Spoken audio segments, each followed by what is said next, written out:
நண்பர்களே, ஆரோக்கியமான வாழ்க்கைக்குரிய வாழ்வியல் முறை பகுதி 79. சிறிய வீடும் இயற்கையும் ஆரோக்கியமும். நம்ம ஆரோக்கியமான வாழ்க்கைக்குரிய வாழ்வியல் முறையில் நம்ம வாழ்க்கைக்குரிய பழக்க வழக்கங்களாக, ஆரோக்கியமான பழக்க வழக்கங்களாக எதையெல்லாம் வைத்து கொண்டால் அது நம்ம ஆரோக்கியம் மேம்பட்டு அது 80, 90, 120 வயசு வரைக்கும் ஒரு ஆரோக்கிய பழக்கமாக மாறி நம்மளுடைய ஆரோக்கிய பயணத்தை ஒரு வெற்றி பயணமாக ஆக்கிறதுக்கு உதவும்.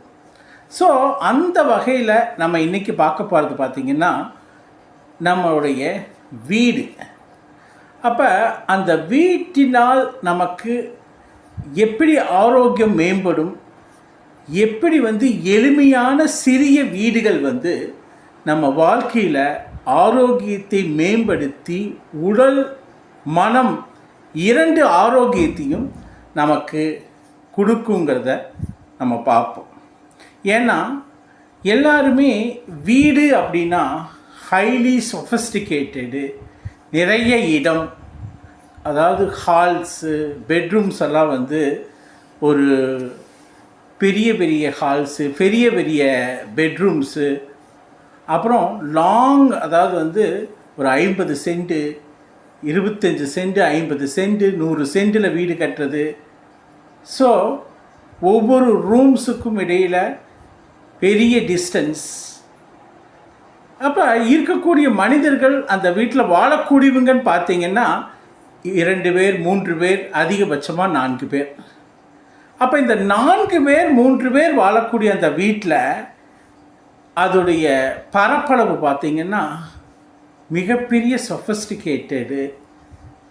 அதே நேரத்தில் அதோடைய பரப்பளவு டிஸ்டன்ஸ் பார்த்திங்கன்னா லாங் டிஸ்டன்ஸு, 50 சென்ட்டு, 100 சென்ட்டுங்கும் போது ஒரு லாங் டிஸ்டன்ஸில் ஒரு சொஃபிஸ்டிகேட்டட் என்விரான்மெண்ட்டில் அது இருக்கும்போது உடலுக்கும் உள்ளத்துக்கும் மகிழ்ச்சியை அது கொடுக்குமா அப்படின்னு கேட்டால் அது அந்த அளவுக்கு மகிழ்ச்சியை பல நேரங்களில் கொடுக்காது அப்படிங்கிறது தான் முக்கியம்.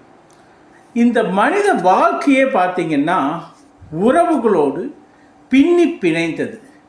ஆரோக்கியத்துக்கும் உடலினுடைய சோசியல் ரிலேஷன்ஷிப்புக்கும் நிறைய சம்மந்தம் இருக்குங்க.